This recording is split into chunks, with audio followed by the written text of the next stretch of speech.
Hello, and welcome to Broads and Books. I'm Erin. And I'm Amy, and this is episode 117.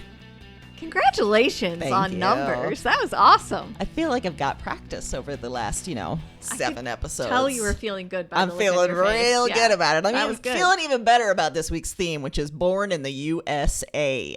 Why don't you tell us why we picked this, Erin? First of all, if you're wondering, hang in there with us for a second. Uh-huh. I get it. Mm-hmm. But we actually are going to talk about hypocrites this Yeah, week. we are. Because I think most people realize that this song has been used by, certain political parties to mean something it doesn't. Yes. Because if you actually listen to the lyrics, It is fierce. yeah, it's not really so much just hey, It born is- and bred and made in the USA. It is not a country song. It's not. It is not patriotic. It's not really. No. But it does get blasted that way. It really does. There's so many Republican politicians that just look at the title and be like, that's the one. Born in the That's USA. going to be great. That's it. It's catchy. Instead, the song talks about Vietnam vets getting treated like shit Yes. when they come home and the atrocities of economics here in the USA. Yeah. Which is really, I guess, in a way, on brand. Because I think that they've proven themselves to not be good readers or interpreters. Not at all. You just didn't bother. You No. saw the title and you went with it and you never paused to examine what else was in there. We've talked about a lack of critical thinking. Yes. This is just straight up reading the title and then not thinking anything further. No. Not even Not trying. examining it one single time. I also like that we are using this going into the 4th of July weekend because I am not feeling patriotic this weekend. No. I feel like 4th of July is a bust. Well, it's hard when it's also known as Independence Day. Because I don't know that any female right now is feeling real fiercely independent. No. I've always felt that it's a little hypocritical, the 4th of July, and everyone's saying love it or leave it, and everyone's saying this country's based in freedom. Great. If you are a straight white man, great, good job for you. But as recent developments have shown, we are women, so we are not full citizens. We are not full people. No. And I actually take issue with the idea that it's based in freedom because it actually is, just not the freedom you're talking about. Right. The United States was actually formed out of wanting to get away from religious oppression. So then saying this was formed on freedom, thus you need to follow my religion, is sort of not the same thing. Which is why we're talking about hypocrisy. It Hypocrites just abound. feels so relevant. It does. When we are led by a religious minority into the brave new America. You know when you know something, Right. and then you're reminded of how Yes. much you know it? That's a tough place to be. And in fact, you were the one that let me know the decision had happened because you texted me and said, we knew it was coming, but it still fucking sucks. Yeah. And I was like, oh no. But you called it. You called it absolutely. It's a totally different feeling. It is. To know that it actually happened. It is. Yeah. It's just a different feeling. We'd known about it since the leak. We even kind of knew maybe it was coming last week, and it just still was It's a real gut punch, especially on a Friday. Do you have if there's gonna be a Lord's Day, it's Friday. For God's sake. Do you have no respect for the weekends, sirs? Yeah. Let's do that on a Monday. Do it on a Monday. Mondays already suck. Yes. Go ahead and take away our freedoms on a Monday. I know why you did it on a Friday. I know why. Why? Because you didn't want to deal with it all week at your That's job. true. It's which true. should tell you that you should be double thinking this decision. Yes. Double thinking it. Seriously. Oh boy. Well, Erin, let's talk about this a little more in detail. Yes, please. So we talked about how born in the USA means very different things, different groups of people. Absolutely. Do you think it's just a lack of critical thinking, a lack of really looking into the meanings of things, or how did this happen? Yeah, I do think it's purely a lack of critical thinking to begin with. But I also think that I think to live in that world where you believe these things this hard, you live in an alternate reality. Yeah. So you're able to make anything fit your narrative. You don't have to worry that isn't actually what's meant, or that isn't actually why the song was written that way. You just make it fit. Yeah. And then you convince everyone, and that's how you move forward. And to some degree, That's an amazing superpower to just be able to co-opt things and make them their own without any regard for what it actually is. Yeah. But it's also why there's so many things that seem so ironic and odd and off kilter, because there isn't any critical thinking. There isn't any going backwards and saying, well, wait, if I believe this, then this isn't true. Or let's think about the thing that was said often in maybe year 2 of the pandemic, which was, I don't want to wear a mask because it's my body, my choice. I don't want to get a vaccine because it's my body, my choice. The complete lack of being able to relate that to reproductive rights is astounding. It's still astounding. And the follow-up argument usually is, well, yeah, but you're talking about another life when you talk about abortion. Right. Well, no. See, you still didn't take it a step further. We're also talking about that when you're wearing a mask. Because people died. Yeah, we're talking about other people. People died. Fully formed people who are outside of a womb. Not just cells. Not cells. Not cells. Fully conscious human beings. Fully viable. Yes. Independent. People that have their own lives. Not attached to an umbilical cord. Completely separate. Walking around. Yeah. Yeah. I also, as a parent, am feeling this strongly because this is the same group of people who refuse to do anything about the fact that I have to send my child to school and worry that we can't keep him safe from gun violence. Right. But you want to protect something that doesn't exist. Well, this comes to the heart of the hypocrisy, which is why I think we seized on this theme when we did. Yes. Yeah. Which is you believe in the protecting these cells, but once that baby is formed, you don't give a shit. Nope. You do not provide childcare. You do not provide healthcare costs. Like, it's so expensive to have a baby. You don't provide basic safety in a public schools. You don't support public schools. You don't believe in social safety nets, welfare, anything like that. You don't care about actual children. Love the fetus, hate the child. Yes. It's also ironic to me that there's this idea that I hear this all the time too, like, oh, what bad parenting, or we've gotten away from American values, from the American nuclear family, and that's why kids are messed up. Which, by the way, that is not a traditional thing. Like, no. The things that we call tradition have only been around for a few decades, and not for everyone. No, and that's not. But so that's the argument, right? Oh, well, that we have all these problems. We have gun violence because we don't have enough dads in homes. We have, Jesus these Christ. are the arguments we hear, right? Yeah. But then you have someone who says, look, I'm not going to be a parent. For whatever reason. I'm not going to be good at it. I'm not ready, whatever. Right. And instead of accepting that and saying, okay, you say, no, you are. Yeah. But then when that's done, we're also going to judge you because you didn't do it right. Exactly. That's the heart of everything and the heart of the hypocrisy. Yeah. If someone says they don't want to do it, they don't want to do it. Yeah. And I know that we struggle with the word no. And they understand, I get it, but... Right. Well, only if it comes from women's mouths. Right. Yeah. So basically, we struggle with women having independence, which is why Independence Day feels like a fucking joke. Let freedom ring. Cue Lee Greenwood. Is that who does the I'm proud to be American? It was something. Is that his name? I don't know. Hazel right. something or other. Yeah. There's some dude. That song now is that song's everywhere. in my head. I know. I'm sorry. Oh, God. I'm sorry. Oh, now it's in our listeners' heads. I'm so sorry. Maybe I'll cut this sorry out. for that earworm. Sorry. I'm so sorry. So sorry. But that's the thing, too, is that here's the other part of it. The reason that I struggle with 4th of July. Now, on its face, I understand that people act like the 4th of July is great, and I get it. Most people just want to drink beer and set things on fire. Yeah. That's, I guess, fine. Sure. But my problem with it is that we're celebrating this level of nationalism that somehow indicates we're better than everyone else. It's not just about celebrating what America actually is. It is superiority to everyone else. Yeah. Like, listen, we just watched this jubilee happen for this queen, right? I didn't watch any of that or see any of that and feel like they were like, our queen is the best.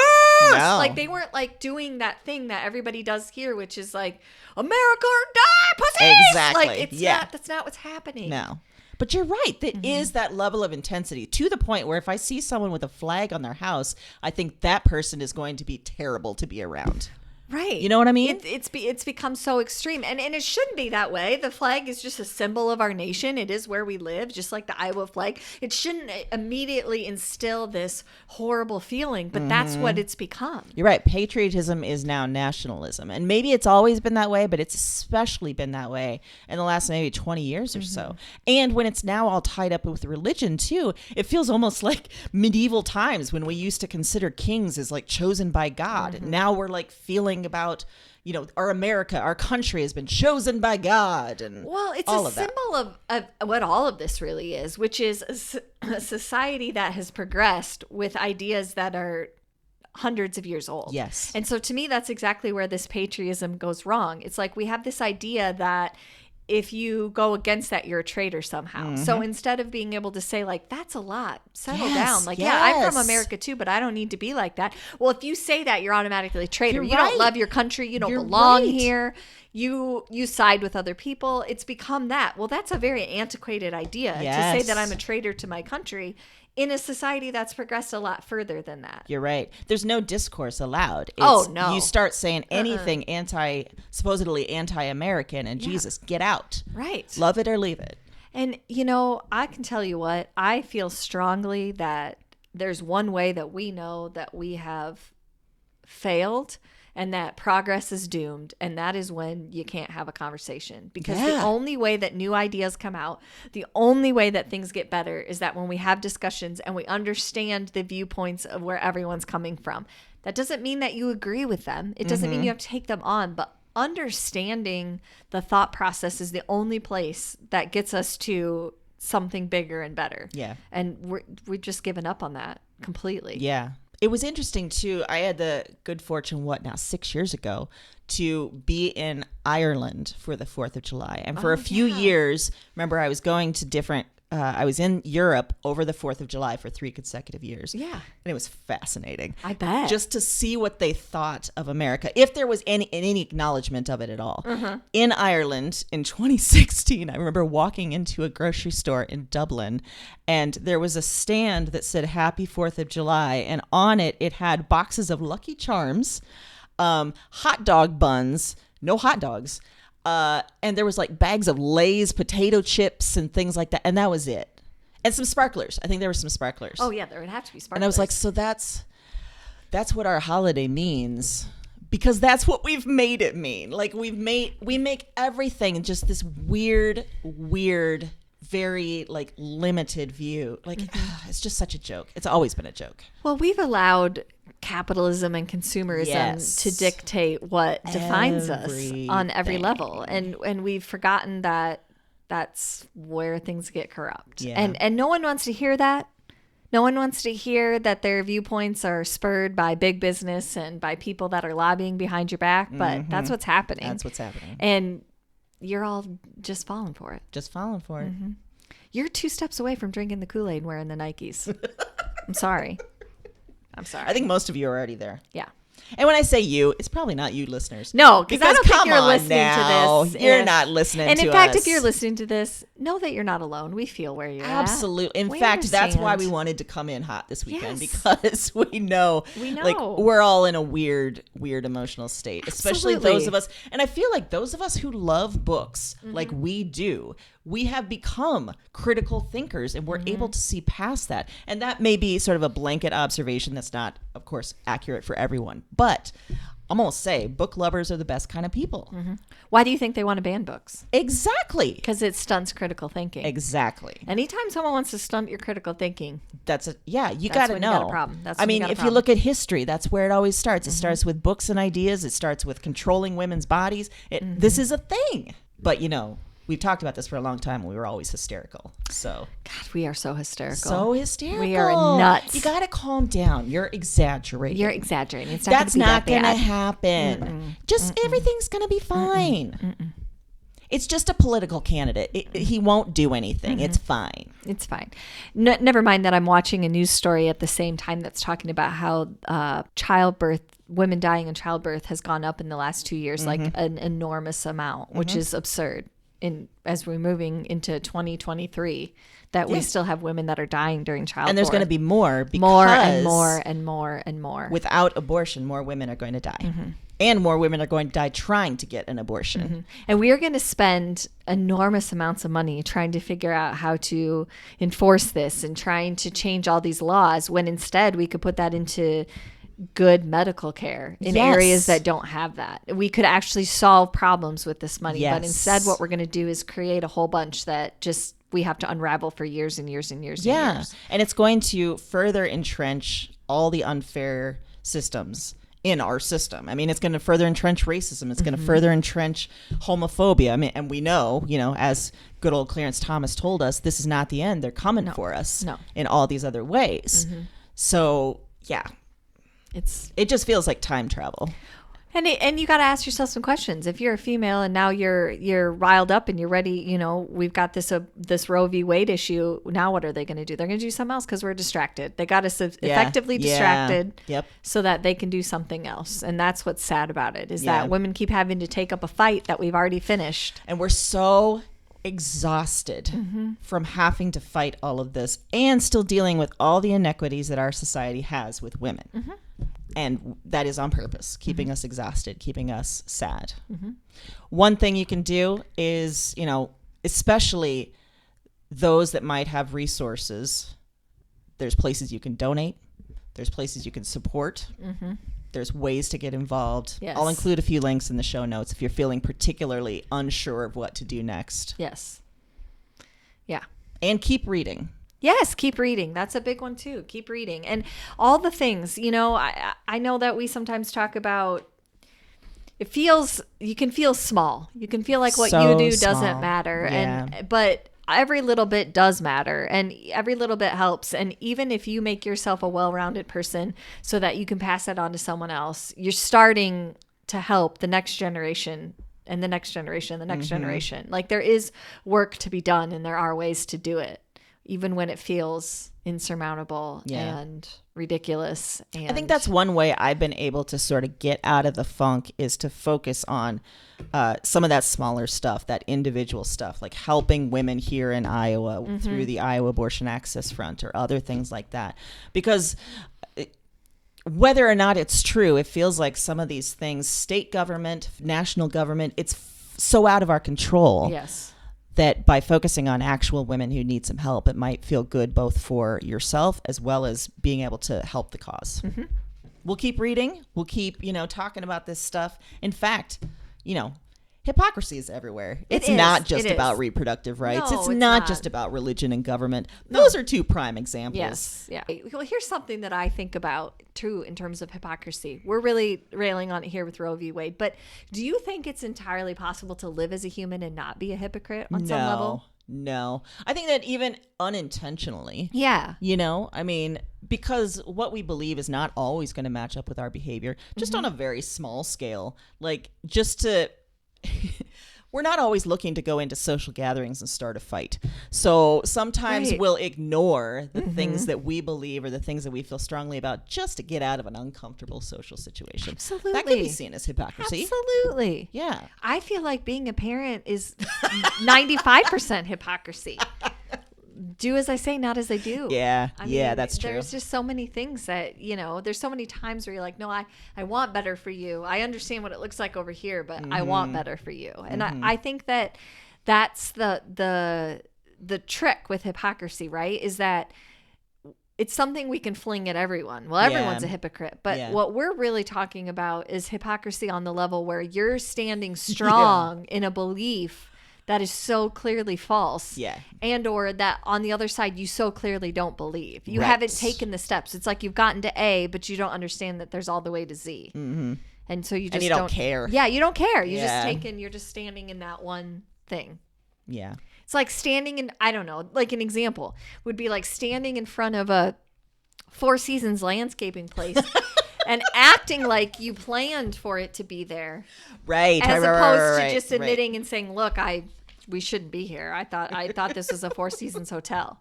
Like that's what I'm saying. Just like blind faith. Do you think it's hypocritical to fart in a public hearing and then just sort of let everyone think it's the girl next to you? I think that's probably the most human thing Rudy Giuliani's ever done. That's probably true. I mean, how is that not relatable? Have Right, we not we're all all farted done in a that. situation we shouldn't have? I mean, Yes.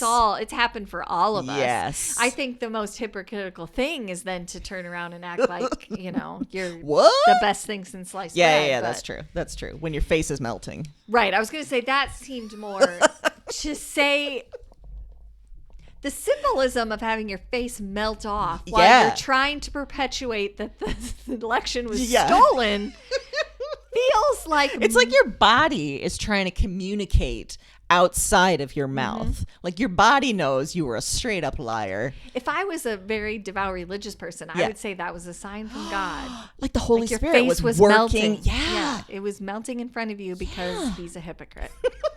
Also, real quick, you want me to believe in a cause and get behind you and get so worked up, but you had time to do whatever you did. Spray tan your face, spray your face. I don't know what it was that you did, but you had time to do that. So you're not that worked up. Nope. Why do I need to be that worked up? Yeah. Because I can think back to some high crisis times in my life, and I can tell you the last thing I was worried about was spraying something on my face or hair. Yeah, I wasn't worried about gray hair. And not because I was like, oh gosh, it might melt off in front of everyone, because it just didn't occur to me. Yeah.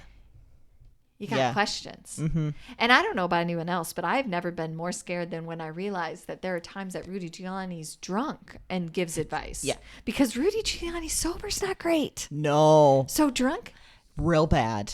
unless he's like one of those people where it's the opposite. Like, you got to get him drunk. That's when all of his good ideas come out. Okay, but it's Rudy Giuliani. That's No. not the case. They probably come out like, what if we built a gate out of gold and kept everyone out?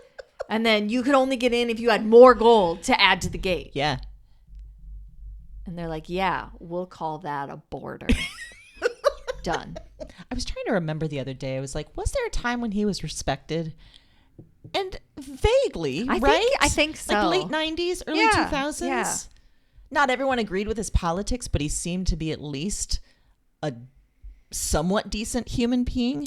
Maybe not decent, a human being. I think now what he's we not have a human. there is the vanilla ice effect. Oh, okay. Yeah, There yeah, was a time where you could have ridden that and been something, but instead you went a different direction. Right. And then that you became what you became. Yeah. Like, there was a time where everyone thought you were great, Vanilla Ice. And then you were like, no, my song goes dun, dun, dun, dun, dun, dun, dun. And everyone was like, okay, well, shoot. Now you ruined that party anthem. And then they gave up. Yeah, And I think yeah. it's the same idea. If he would have just kept going on, just being who he was, like cutting ribbons and being like, I'm not that involved in politics, I'm not that smart, things would have been fine.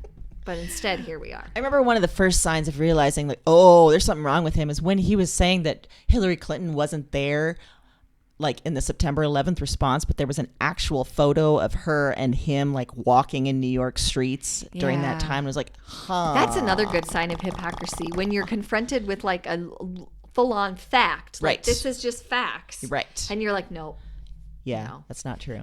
no. Listen, I know that you've been told that the world is round. It's Yeah. not. I've driven to the edge and I've fallen off and coming back. So Where do you think the edge of the world is? Is it like, the Rocky Mountains?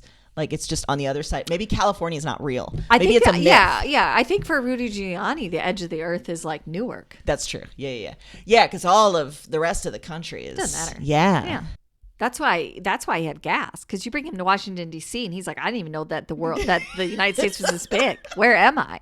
This travel is doing dangerous to my gut. Oh my gosh! And if there's one thing I can relate to, it's travel gut. Oh man, I do too, but I don't want to relate to him. No, I don't. On either. any level. On any level, no. I do hope that I would be the type of person that if I farted on TV, I would just own it and be like, sorry, I'm very nervous. Unless I was sitting next to him and I'd be like, oh my God, did you Well, hear now what we he would just did? We would all have to blame it on him, and everyone would believe it. Everyone. See, there's still some good things in the world. We can always laugh at Rudy Giuliani. Yeah, that's true. We can always laugh at SNL clips. Yes. There's still some beauty in the world. You sent me a wonderful clip this week of Lizzo. Carpool karaoke. I don't think she understands how much she's helping our mental health. No, I don't think so either. She's a great example. Did a whole concert and said she was donating every proceed to helping women get abortions that don't have access. I mean, just a stand-up person. And there's so many delightful things in that clip too. Yeah. Just wonderful. There was one moment where she said, listen, I got to admit to you, this thong is riding up my ass. Yes. And then she had to remove it from her ass. And she said, I feel like I can breathe now. Or like, I feel like my brain is working. That's relatable. Like, that's so relatable. You know what else I loved was that at the very beginning, she was so delighted. And she's like, oh my God, I'm this popular that we can sing my songs on carpool. Like that was the level. That is pretty cool. Carpool karaoke was like, meant she made it. Also, second favorite part is when he gave her the flute and she said, oh, look at this, a beginner flute. She's like, fine, I can deal with it. Yeah, it's fine. It's fine. And where she got her name. That was so great, I didn't know that. That was so cool. Yeah. It's great. You need to watch it. It's I'll include that clip. Yes. For your mental health, listeners. It's a good one. Well, what do you think? I think we should talk about some books. Yeah. Because as we said, reading is always we have lots of examples of hypocrisy. Oh boy, do we. Let's talk about some books with hypocrisy. Let's do it. Yes. So my fiction pick is called The Town of Babylon, and it's by Alejandro Varela, and it came out earlier this year. And Andres has come home to his suburban hometown because of his dad's health. And he's also escaping New York a bit because his husband is just admitted to cheating on him. So while he's home, he can't find a good enough excuse to skip his 20-year high school reunion. So he goes. Oh, shoot. Yeah, I know. So he goes, and he finds not only his old friends, but also kind of who he used to be, right? He was sort of popular. He was always sort of cheery, but that reminds him he was also sort of hiding who he was. So it's this very strange dissonance of like realizing who they think you are versus who you are. He also runs into his old boyfriend and has to feel that heartbreak all over again.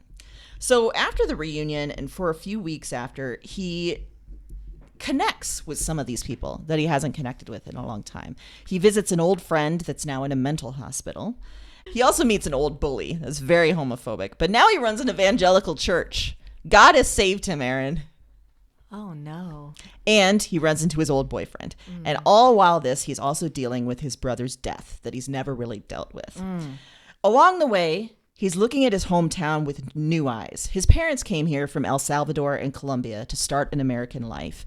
And they found impossible pressures that they then sort of passed on to their kids. And Andres escaped. He escaped into academic life. He's a professor of public health now. He escaped to New York. He escaped to married life. But he finds the town and his family still affects him hugely. So there's a lot that happens here, a lot of those different connections, a lot of those different sort of realizations about your own family, your own history. It's a great story, written beautifully, lots of love and humor and truth. And I chose it for this theme because I think it contends directly with the American dream.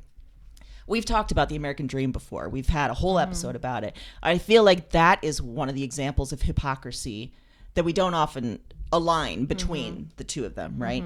So it's that idea of freedom, of wealth, of fairness, which, as all the characters show in the book, is just impossible. It's an impossible dream, and yet we still judge people by that dream, especially immigrants. If immigrants don't achieve the American dream, it's their own fault. Right.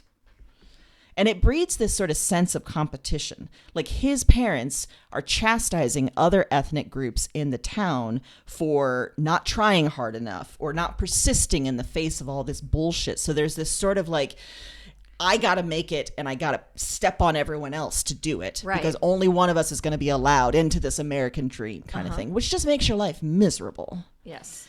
And beyond his family, Andres sees his old classmates in new lights too. Like that homophobic bully, he was the kid of a hyper-masculine abuser and an immigrant who passed that on to his son as a way of being American.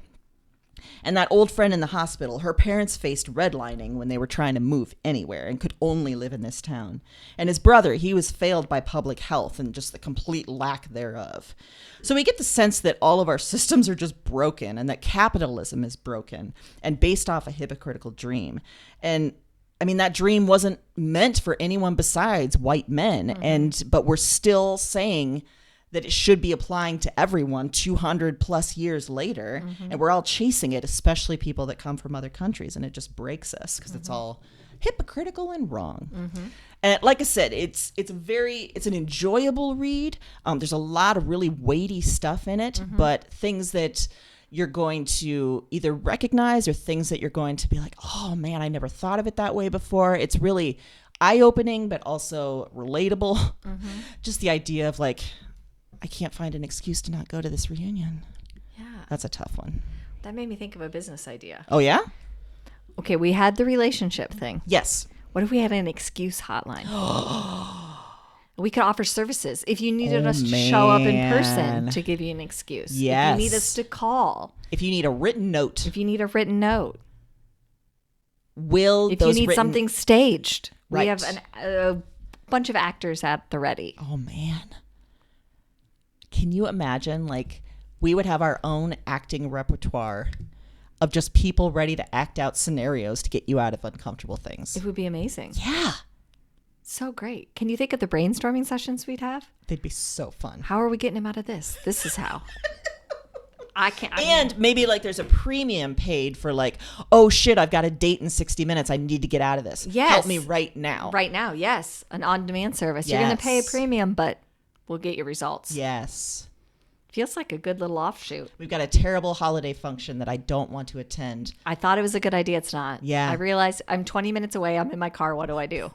What do I do? Or people who are at events and need to exit. Oh, things went awry. Yes. Out. I mean, obviously, like, you know, the bad date scenario. Yeah. But, like, you know, I'm at a corporate function. I'm at a work picnic. I'm at a family reunion. Help me get out of here because no one's letting me escape. Yes. 100%. Oh, man. Uh-huh. We would make a lot of money with that. So much money. But more importantly, we would help so many people. So many people. And it would never come back on them. We would make sure. Yes. Complete in and out. Complete. You only get our name and number through referral. Yes. Like an assassin. Yeah. So we have to know where you got it from and Right. if we trust that person as a client. Uh-huh. Otherwise, we just deny. We don't do that and we don't know who that person is. Yeah. We would test it out on our closest friends. Obviously. And then they would start singing the praises Yes. of us. Uh-huh.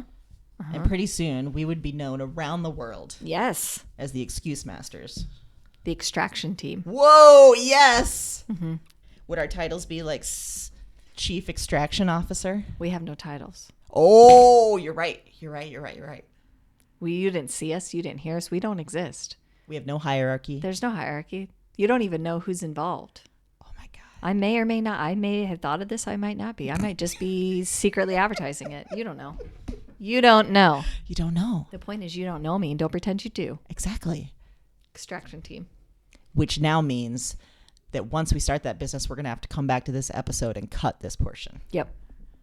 So, listeners, you One heard time. it here first. Yeah. If you're in the first week after release, Yeah. good for you. Good for you. After that, this is gone. This never happened. This is gone. We'll just slither away into the night. Yes. I don't know why we're slithering, but we're escaping into the night because we're I extraction thought you team. were just going very cushion. We're Adam, Eve, snakes. You know, we're Yes, yeah. I was. Yep, Okay. totally. Okay. Yeah.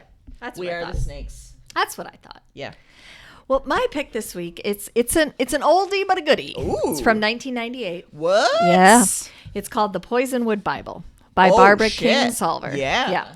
I Oh man, I remember this one. really enjoy her writing, and I always have. I think she has a very poetic way of writing. I've loved some of her nonfiction pieces as much as this one, but this one really spoke to me this week, especially about the theme of hypocrisy. So in the book, it's 1959, and Nathan Price is a Baptist minister, and he decides that his calling is to spread religion to the heart of the Congo. They need to be saved. Ugh. And so he drags his wife and 4 daughters there to help save the souls. And the story is told from each of the women's viewpoints. So the mom, Orlena, accepts the move. She doesn't buck the system because she never does. That's not her role. Rachel, who's 15, is very angry, very resentful that she's leaving her teen life, but she's going along. Then we have Leah, who's 14 and excited. She is her father's daughter. She believes everything he says. She believes everything he does. She's in it wholeheartedly. Leah has a twin, Ada, who was born disabled and mute and is cynical, but a very good and astute observer. So she kind of has a better viewpoint of everyone else. She can see things a little bit differently. And then we have Ruth May, who's 5. So excited, because that's what 5-year-olds do, but also nervous, like this is new and different. And, 5-year-olds don't like change. The one thing they have in common, though, is that they all think that when they go there, they're going to be superior. They're the ones with the answers. Yes. They're the ones with the plan. Yes. They've got this, no problem. Right. Very quickly, though, it's obvious that this whole voyage is ill-fated, and they're all ill-suited for this. Nathan takes no time to understand the land, the culture, Of course not. anything. He just thinks he's bringing this saving grace in, and that they should all be worshiping him for it. He tries to grow vegetables and fruit in areas that will not bear vegetables and fruit. He tries to conduct baptisms. Just by force of will alone. Yeah. He conducts baptism in bodies of water where people have died from crocodile attacks. So, shocker, no one else wants to get in the water. And it just gets so much more worse and more dangerous, and it keeps upping the ante. And even in the face of all this and all the facts that are presenting him for him to take a beat and slow down, he will not. Right. They're wrong, and the answer is Christianity, and that is it. Yes. There is no other way. There's nothing else that fits. There's no way to have a discussion. There's no way to have a consensus. This is what's right. Even when leaders and villagers say, we didn't want you. We don't care. We don't need this. We are happy with what we have. Are good. Thank you, sir. Yeah. He's not going to hear that. No, because he's got the answers and he's right. And ultimately, in all situations, Nathan knows best because he's a soldier of God. So I loved this book when I read it, but I love it more today in the sense that it's a great metaphor for our country and what's happening now. No one is taking the time to communicate or understand each other. They're just steadfast in their own creative beliefs. This is what's best for you, without taking into the fact that there is nuance in every situation, that there are circumstances and situations that call for different viewpoints. None of that is ever considered. Also, what I love about this is that if you look up reviews at the time in 1998, there were so many males that were outraged, most of them white Christian males, because they thought that this whole entire book was hypocritical. What? Yeah. I mean, insane. The amount. Wait, how did they... what connections did they make that it was hypocritical? They were calling out the author, Barbara Kingsolver, because they said basically she was writing a book against white Christian males.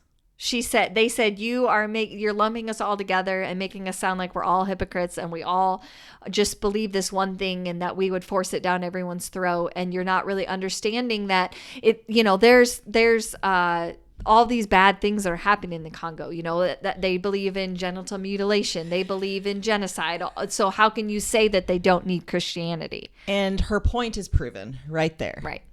That's not the answer. That's not what the discussion's even about.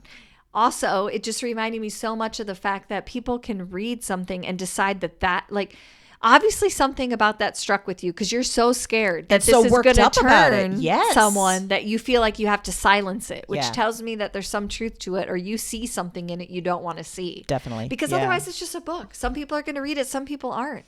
It's a different viewpoint. That's what everyone who's trying to ban books, that's their whole thing. Yeah. And you can tell it hits too close somehow. Yeah. It hits, the argument's too valid or too factual. And they can't have it.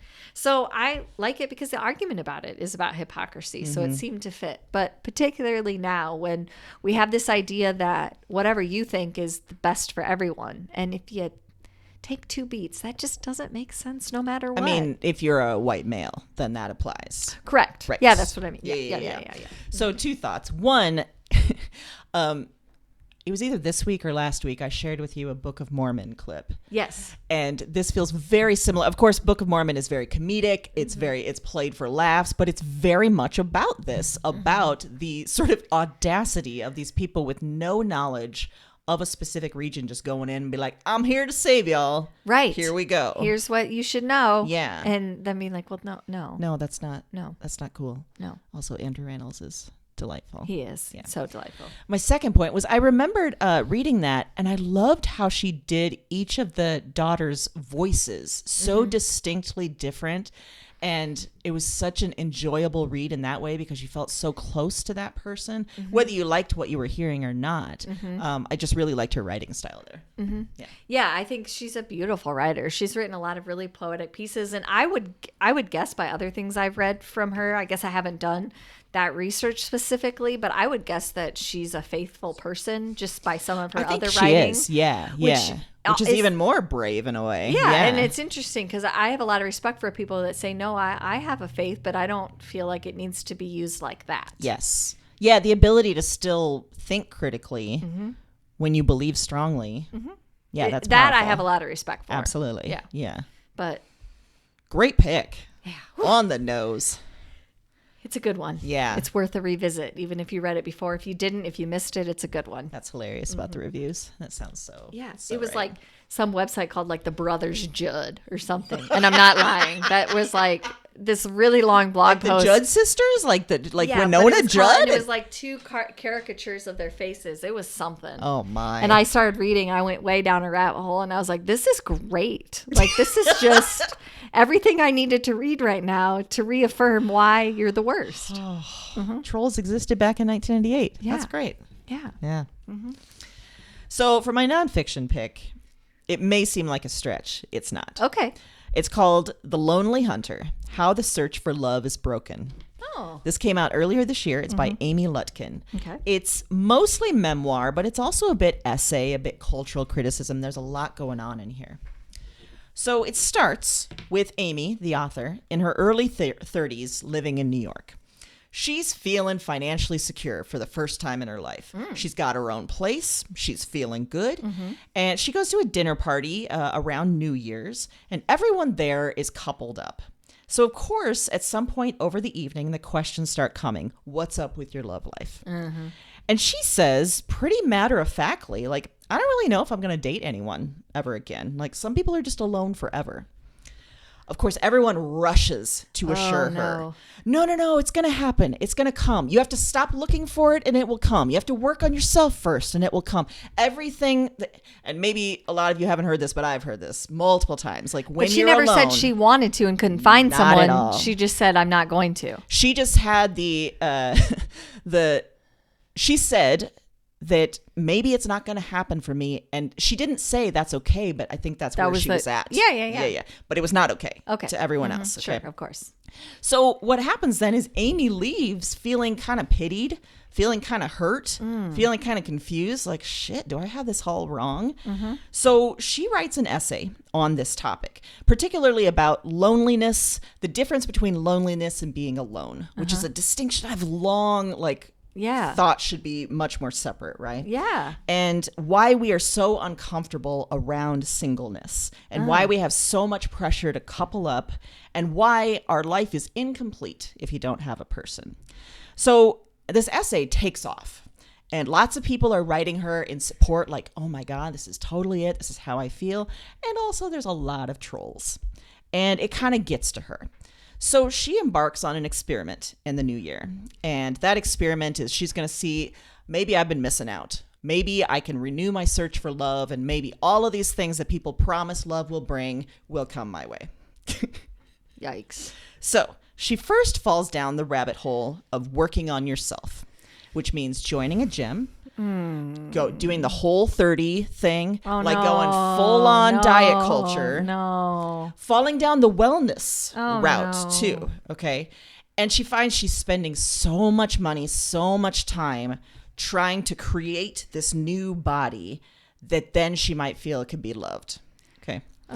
Then she decides after, losing some weight after doing all of this, she decides to practice dating and she sets herself a goal of 2 dates a week. Which when she said that, whoa, I felt nauseous. That is so many. So many. I thought you were going to say a month, and I thought that was a lot. A 2 week? dates That's a week. 8 times a month. Yes. That's 104 days. Most of them just in first a year. dates. That's absurd. So, but she sets her goal to it. Okay. She decides. Okay. So she's meeting men and women of all kinds, but just a couple are of interest to her. Okay. And a couple are, feeling interest as well. But she continues, for a long time, months into years of doing this. What? During that time, she falls in love with somebody, but she gets hurt because of mismatched expectations. Oh, no. So then it's this whole other like rabbit hole of like, wait, did I open myself up just to get hurt more? Yeah. Did I like learn nothing from this dating experiment? No. And along the way that she's doing this, though, she's also thinking and researching about what dating really is. Like, what is dating? And why we believe that love is going to satisfy all of our needs. Right. Why we are encouraged, especially as women, to leave our friendships behind and prioritize love. Mm-hmm. And why marriage is ultimately a business arrangement, which you have said before, that we pretend is so much more and we invest so much more in it. And why we as a society are reporting more loneliness than ever. So, like I said, it's a mix of so many things. The Memoir aspect, those critical ideas and thinking. It's fascinating. It's relatable. There's some really funny parts. Some of those dates that she relates are very relatable. I'm sure. I felt some of that. And it's very heartfelt, too. And I chose it for this theme because I think that when you're not in a couple, you see how much of society is predicated on being a couple. Yeah. And I see this all the time. And when someone is living outside of, the norm of coupledom, you often get a lot of pity. Like she gets a lot of pity. Yeah.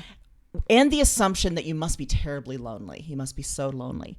But I know from my own experience, like I don't feel lonely. The only thing I really feel is the financial pressure of living by myself. The financial pressure of like, it's hard to live on your own, especially in this economy. It's hard to afford it. It's hard to like plan for potential emergencies. It's hard to do all of that. Yet the concern is always about you won't be lonely forever, or, all of those things. Like you're going to find love because you're not looking for it anymore, or maybe just work on yourself kind of stuff. When actually, like, I found myself, I'm way more lonely in relationships than anywhere else. Yeah. And I think that misbelief, on a larger scale, it hurts all of us because we're told continually that our partners have to be our friends, our lovers, our financial partners, all of that. And that is way too much expectation. And it sets us up to fail. It's probably a big reason why so many marriages do fail. And it makes us isolated from friends and community, and we're all kind of worse for it.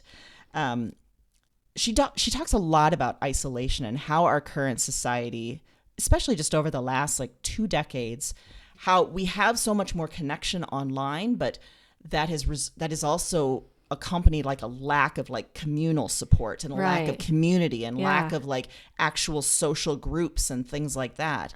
And a lot of that is related to capitalism and this weird American dream that you have, or that we have. Sure. This also made me think a lot about religion and the hypocrisy there, where religion says marriage is the only place for romance and sex and intimacy and all the things. And outside marriage, you are a trashy whore.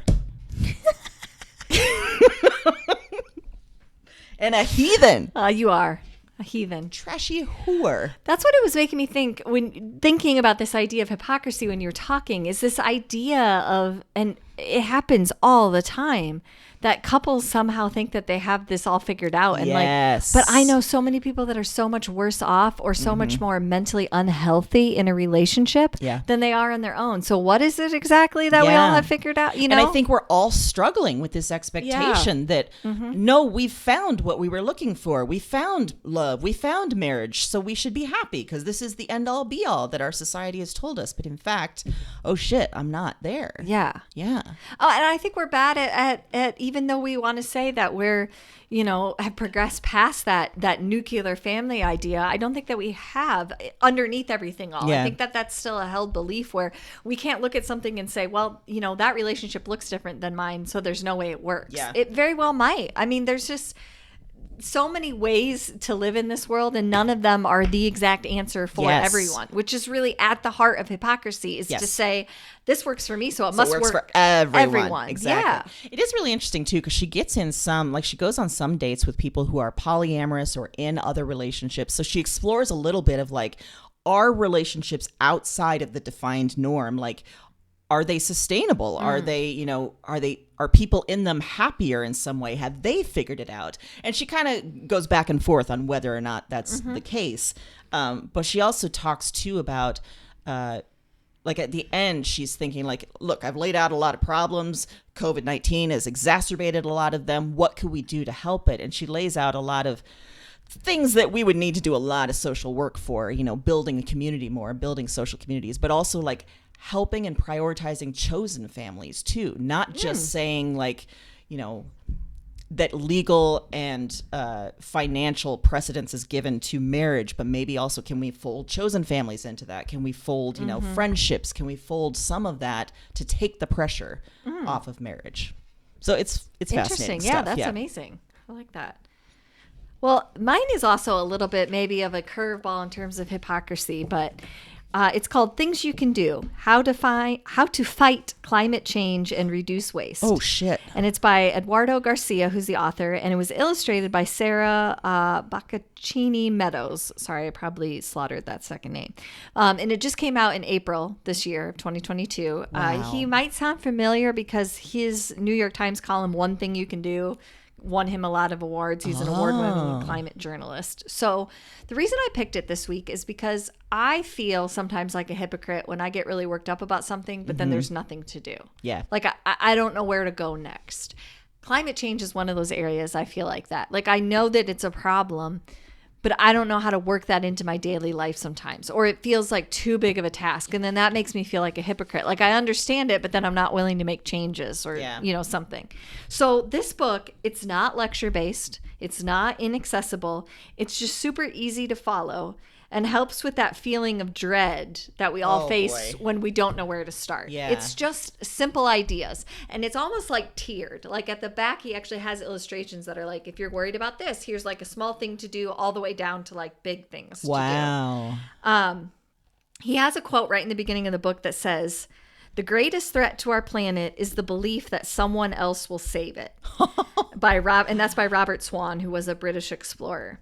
And his point at the beginning is that, and you might have heard of this, there's a parable about the hummingbird trying to put out a fire. Have you ever heard that? Nope. So the hummingbird is sucking up like little tiny bits of water because it's a hummingbird, right? And trying to save this forest. And everybody in the forest is like, what are you doing? And the hummingbird's like, well, if we all do something, we can get there, right? Yeah. So it's that idea, you know, on a simple level of, it feels like the tiniest little thing you're doing, but he really gives statistics to say, if we all did this one thing, this is how much impact it would have. Wow. If we all did this one thing, this is how much impact that would have. So it gets away from the idea that's up to the government and that it's too big for each individual to get involved. Like, let's get rid of that. Our government isn't going to fix it. Yeah. Doesn't matter who we elect. It's not going to happen. We've seen how that works on a lot of levels with a lot of social change, and it doesn't. Yeah. But what I loved about it is there's stuff in there that you've probably heard before, you know, simple things that we probably all know now. But there was also other things that I just didn't know or it hadn't occurred to me. Like he talks about how new building construction, they should all be made with revolving doors because revolving doors are actually an energy saver, and it actually helps circulate air, warm and cold. So it cuts down on energy costs. And there was a statistic in there about how if so many buildings had revolving doors, how much that would help. Oh my God. Never would have occurred to me. Nope. And he said that's, you know, if you see a revolving door, you should be using it. Okay. Another one that just very recently I changed because I didn't realize this. So recycling is sort of this mystified thing, right? Yeah. We put stuff in the recycling. We're like, I don't know if that's recyclable or not. One of the big ones is laundry detergent bottles. That blows my mind that those aren't recyclable. Like I still can't get on board with how that happened, but they're not. Most of them are not. We also know that traditionally we're paying for a lot of water in a laundry detergent bottle, right? Yeah. They thin it out with water. So he talks about that, about different ideas. And one of the things that I found that I had actually started a couple months ago, and you know, I don't normally do this, but I'm going to promote a product. It's called Drops. It's DROPPS. Okay. And it's laundry detergent. You order it online and it comes like the Tide Pods. Yeah. Except that it's completely, like it completely dissolves. It comes in a completely recyclable cardboard case and you get so many in this tiny, like the size of a piece of paper. They send it to your house. They also have fabric softener. They have little bleach tabs. They have dishwasher detergent. They just came out with hand soap where you buy glass bottles that you just put this pod in when you're out of soap and it dissolves and then it makes foaming soap. Oh my God. It's amazing. And I will tell you, I have used it and it works. The laundry detergent is great. Like my concern was like, well, does it clean? Yeah, you're always kind of worried. And I found it to be, they have coupons everywhere. You can subscribe and save. It's one of the things I hated buying at the grocery store because, like, one more thing, it takes up room. You can't recycle it. It's like I'm constantly I didn't changing realize out. you couldn't recycle it, so that makes me yeah. It's like a big waste then. And it's amazing, and it works great. I bought a cute little jar to put by my washing machine. I keep them in there, and it's been wonderful. So you organized. I did. That sounds wonderful. Yeah. And I like getting the box is very compact. It's not one of those where you're like, oh my gosh, I got all this waste when I did this online shop, So I really thought that was an area where it just took a little bit of digging for me to find something like that. Or sometimes it's just a matter of finding out. I had no idea those weren't recyclable until like 2 months ago. And then I was like, oh no. Yeah. I mean, it's just a dumb thing I just didn't know. And how wasteful that companies then still do that. Ugh. Yeah. Yeah. So that's an option. He talks about online shopping because I thought, okay, we're talking a lot about how aviation and trucks are contributing, to gas emissions and all of those things. And he said that if you're able to walk or ride your bike to a store, and you would actually do that's the best. But if you're going to drive to a store, you are better doing online shopping because of that one vehicle is then transporting to all those places as opposed to all those vehicles going separately. Furthermore, it reduces your waste and consumerism because we all know if we go to the store in person, we buy you're buying more, so much more. So, and then like he gave idea, which like you can get your groceries delivered in paper bags because I didn't realize the plastic bags aren't recyclable. I mean, there's so many things that. That's so great. I've been doing that mostly out of laziness, but now I'm like, I'm helping the climate. Right. Yeah. That's awesome. It's something, that is actually, he actually gives the statistics. So this kind of blew my mind. There was a statistic in there that in the U.S., waste management services collect 35.7 million U.S. tons. That's 218 pounds per person of plastic every year. And only 9% of that is recycled. And for comparison, about 40% of the 73 pounds of plastic packaging that are discarded by the average EU citizen gets recycled. Wow. So they consume way less plastic, but they're also better at recycling it.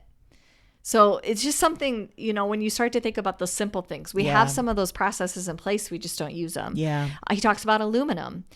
If you have the option to if you buy pop, aluminum is better than the plastic bottles. Glass is a good choice too, but we know that isn't usually sold. But that kind of, I was like, oh, I didn't know that either. I really didn't think about that. Yeah. I learned this fact when Mike and I have gone to Hawaii a couple times that sunscreen has very damaging effects on our ecosystem. I just read something about that like 2 weeks ago. I had no idea. And I only knew because in Hawaii, it's like they won't let you use sunscreen that isn't safe because in Hawaii, they are very dedicated to keeping their land and all of their ecosystems, nature, everything working correctly. And it's beautiful there for a reason. Yeah. And they will only allow you to use reef safe sunscreen. And it's the same idea of like that we should be doing here because that stuff gets on our water. Yeah. And while we're not saving reefs necessarily in Iowa, you are saving wildlife by making sure that they're not ingesting that. Things I didn't know. No. He talked about like the little microbeads that come in our face wash and stuff. Yeah. Those don't break down. And animals sometimes ingest them and they're made of stuff that they shouldn't be ingesting them in the water. I mean, there's just so many things. Talked about menstrual options. They talked about the library, how that's, your best source. If not, if you can make sure your books are on recycled paper, that's great. E-readers are good to a point, but there's also a lot of problems with how they're produced, of course. Paperless billing. Like that simple. Make sure you're signed up for that. Electronic receipts. Don't ever take. What do you need a receipt for ever? Yeah. And then junk mail. He had some places in there. I didn't know you can get online and opt out of junk mail offers that you stop getting some of that paper stuff.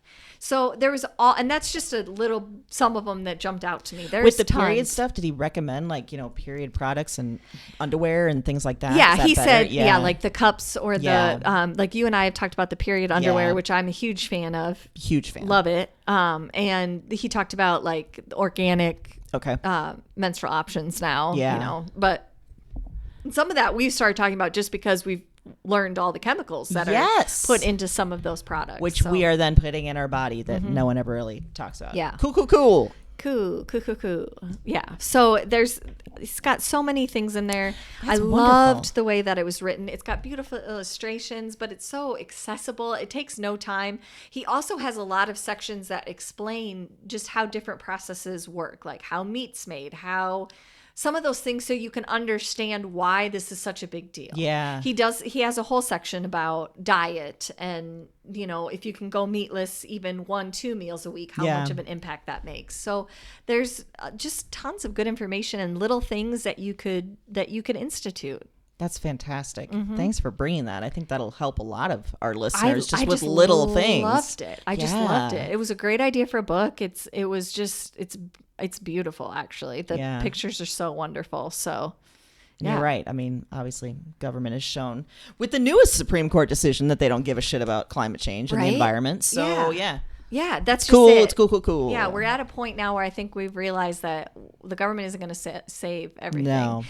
But you also don't have to feel so hopeless that you're in it alone or that there's nothing you can do. Like there are little things that you can do, and while that doesn't seem big, it sucks so much that basically they've pushed all the responsibility to each of us and told us that we need to it's our personal responsibility. At the same time that we're told we can't have personal responsibility. Exactly. Yeah. Exactly. Yeah. Exactly. So it's nice to have something that actually gives us some direction. And I felt like it was accessible in that way where it's like, I'm not going to be able to be like that crazy activist that lives, in a tiny house. And no. It's just not me. No. But he's saying that's okay. These are Here's small some other things to do. Yeah.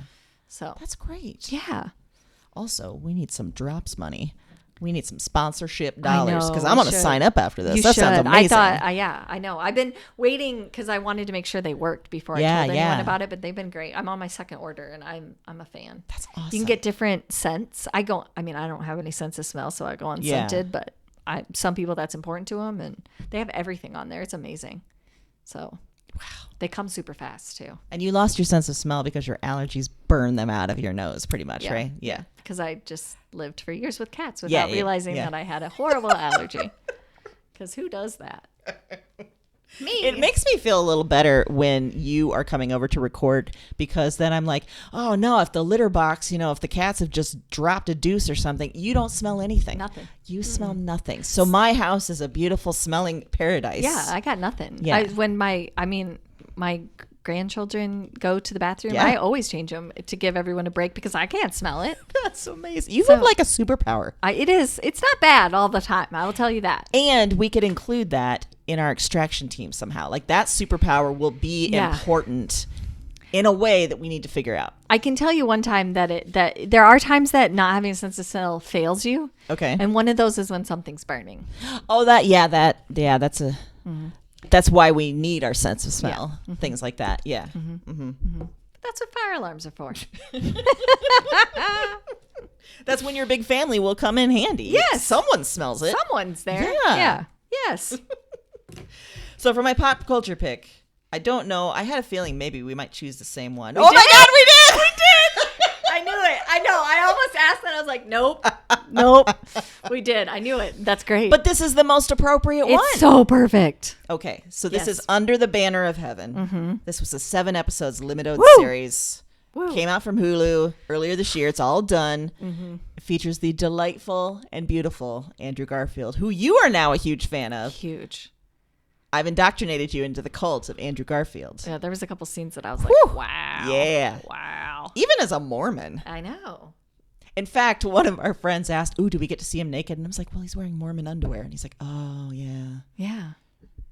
Still attractive, though. So attractive. So attractive. So attractive. Do you want to tell us what this is about, Erin, and then we can both discuss it? Well, it's a true story of in the 1980s of a murder of a young mother and her 15-month-old baby by a radicalized family in the fundamentalist Mormon faith. And Andrew Garfield plays a detective who is assigned to solve this. And as he's getting closer and closer to the truth, and the church is realizing that this might be members of its own church, is trying to stop him. So it's kind of a show of, there's a true crime element, but there's also this very deep religion, faith, personal faith journey part of it that is, how do you square those two things? Yeah. When something is actually causing a problem, but it's also incredibly important or central in your life, how do you make those two things work? And it's so satisfying to watch him like struggle with that, but then make some good decisions too, like some moral decisions, maybe outside of what the church is telling him to do. Yes, you really truly believe he's actually truly believes and lives his faith. The main character, because he's really trying to make decisions that aren't hypocritical, even though it's not the popular thing. Exactly. Which is, I think, sometimes gets confused in very zealous, organized religious groups where, like, what the church wants becomes the thing as opposed to how it started, which is supposed to be about the faith. Yeah. So there's a ton of great supporting actors in this. I was gonna say some of the good things are like partner Taba. Yes, he's wonderful, so great. We also get to see a lot about Brenda, and we get to see her story and see that she was a pretty independent woman with some really like thoughtful thoughts about religion, you know. And she just got sucked into this royal family of Laffertys that was huge, by the way, and that even before they sort of got radicalized, there was this very, very patriarchal structure in their family that was, it was some major red flags. We also see the Mormon power structure, like you said, you know, a little bit of like the main one, but then also the fundamentalists. And this is set in like 84, I believe it was. Yes. And so we see a little bit of what we now kind of know more about, like survivalist camps and like some of the really radical elements of the religion and just radicals in general in that area. It was interesting to me too, because I think it points out something that people outside of organized religion often get blamed, like they get this label of being cynical or cynics. And I think that has a negative connotation, and I'm not sure that it should, because I think this really illustrates that it's sometimes that blind faith that slows down progress, because you don't see things for what they are. You forget that these people that are in the church are also human, and that there is to be errors and mistakes and quote unquote sins. Like, they aren't going to be perfect, but you've given up that ability to see that. You sort of just, you know, like there were so many examples in there of their community, which should be good, but was also used against them in a lot of ways if they decided not to do what was right. You know, on one hand, you have all these people coming over to your home to help with a party, but then on the other hand, they're bringing up the worst thing that's ever happened in your life. Yes, in casual conversation, just being like, hey, you better fall in line. Yeah, as a way to shame you. And so I think that people that have the idea that they're cynical are sometimes just, for lack of a better way to put it, less trusting. They understand that ability exists in every human. Yeah. And you can't just assume that they're all going to do the right thing or see the right thing in the same way. Yeah. And I know that I chose this because I have personally long held that organized religion is just hypocritical by its very nature. And I think obviously this is looking at Mormons and a fundamentalist sect, but it really sort of demonstrates what that idea that you can only be moral if you're in a faith and if you're in a religion and you follow all that religion's rules. And if you're not, then you are bound for hell, no matter that maybe outside of faith, you can make your own good decisions. Yeah. I think it also shows like when those brothers start descending into fundamentalism, first, it's because they're pissed off they have to pay taxes. Right. How dare they? So they don't want to pay money for taxes. So then they start protesting the government. And then they start finding obscure religious tracts that allows them to fuck other women. Yeah. And ultimately it comes down to those brothers are feeling out of control. So they lock down control of their women. And it just felt, I finished this show on Thursday evening, was sort of haunted by it. And then Friday morning, Roe v. Wade came out. And I was like, this is... Yep. It just felt so tied and also so relevant to where we are now. And I found it to be, I think it's beautifully done. It's so great, so but it's beautiful. heavy. It's very heavy. Mike and I spaced it out when we watched it because you take a lot in and it really sits with you. I felt like for the exact same reasons that you said. There's this level of organized religion, but there's also elements of government and elements of these systems we've set up to protect us that actually work against us in a lot of ways. Yes, there were so many cases where Brenda, the main person that ended up getting murdered, where she's failed by everyone in her life. She's failed by her husband. She's failed by her in-laws. She's failed by the Mormon officers. It's so devastating. But they don't help her because she's a woman and she needs to follow the rules. It's a good one. It's a good one. It's really well done. And then occasionally, I know it sounds heavy, there's moments of levity between Andrew Garfield and his partner that are so wonderful. They are great. So good. So great. I was thinking of the McDonald's fries. Yes, I was too. Yeah, there. And if you don't know much about Mormonism, there's some interesting stuff in there because they have some very interesting beliefs about caffeine and food and chocolate, some things like that. So there's also some kind of making light of some of that, like, hey, maybe this isn't all that it's supposed to be. It was fascinating too to see this is a small town in Utah and most of the police force is Mormon, so they feel very beholden to Mormon leaders and to the community. But then occasionally there's Taba, who's not Mormon and is in fact Native American, and so it's a very interesting culture clash. Yes. Also along the way, we see flashbacks of Joseph Smith and the founding of the Mormon Church, which are fascinating. That was very fascinating. Yeah. And very well done. Yeah. What a wild ride. What a wild ride. But you're in good hands with Andrew Garfield. He won't let you down. No. He could never. He could never. He wouldn't. There were so many times I wanted to give him a hug. So many. Just calm. A long, lingering hug. Lingering, yeah. Just see where it goes. Maybe he doesn't. Maybe he tries to pull away, and I'm like, no, we're not done here. You need this. Yeah, you need this. You need this.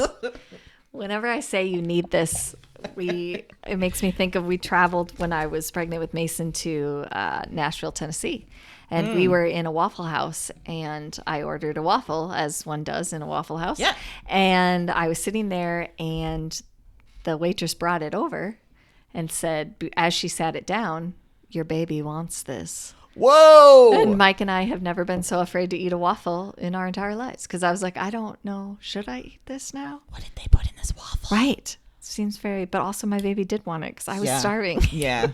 But now when everyone says you want this, we always say, your baby wants this. Oh my God. It was so creepy. I just think of when I hug your husband and I just keep hugging him and he tries to pull away and I don't let it. I don't let him happen. No.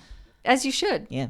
You're like, you got to let this happen. Just let it be. Let it be. Let it roll. Let me cling on to you. Long past the point of comfort. I like that, though. It feels right. Yeah. He started to like it, I think. I think so. I think he always did. I think it's just now he's getting comfortable with admitting that it's not, bad. Sometimes he's even gone in for a hug. That's true. I haven't had to go and hug him. That's true. You've trained him appropriately. I feel good about that. You should. If I've accomplished nothing else in life, I've done that. You've done that. Yeah. You've done that. And now, next step, Andrew Garfield. Yes. Yeah, that's an easy next step. No problem. Just go to LA. I see no barriers. England. I don't know where he lives. He might need an extraction team at some point. I bet the Hollywood types definitely need an extraction team. If we get popular enough, they're like, hey, you need this on the sly. I mean, what better service? I could talk to so many people I have crushes on. Somehow I could get Winona Ryder to because she, somehow I'm going to help her with an extraction. We're going to help her with an extraction. And then things will just happen. Things will just happen. Be what may. And she will be mine. Okay. Yep. That tracks. All right. We're gonna leave that. Yep. Well, I'm glad we picked the same pop culture. Yes, I had a feeling. We had lots of discussions about it. So much discussion because we were enraged by the same parts. Yes. Just. Yeah, we were texting Fast and Furious. Mostly me, because you'd already finished it, and I was just getting to parts. I was like, what the hell? I know, and then it was hard because I wanted to say something else, and I was like, I can't remember where that's at, you know? I didn't want to ruin things, ruin the scariness of it. Whew. Whew. Well, listen. Oh, boy. If you feel sad, alone, defeated, we're with you. We're with you. We're with you. But know that this world is based on hypocrites. It really is. So... It's based on hypocrites. I don't know where I was going with that. I wanted it to end positive, and it really didn't. I was trying to think, where are we going to go with that? They just ended up at a dead end and gave up. Yep, it's all I like how you did shit. that. Listen, look up, except, oh, no, here's another bad thing to think about. Yeah, I can't sugarcoat it. Yeah. Shit's shit right now. Shit. Things are hard. But we're here for you. Yes, we are. And so are these picks. So are these books. Keep reading. Keep reading. Keep trying. Keep trying. I'll be on your side forevermore. Did you just segue into the Dionne Warwick song? Nice. That's what friends are for.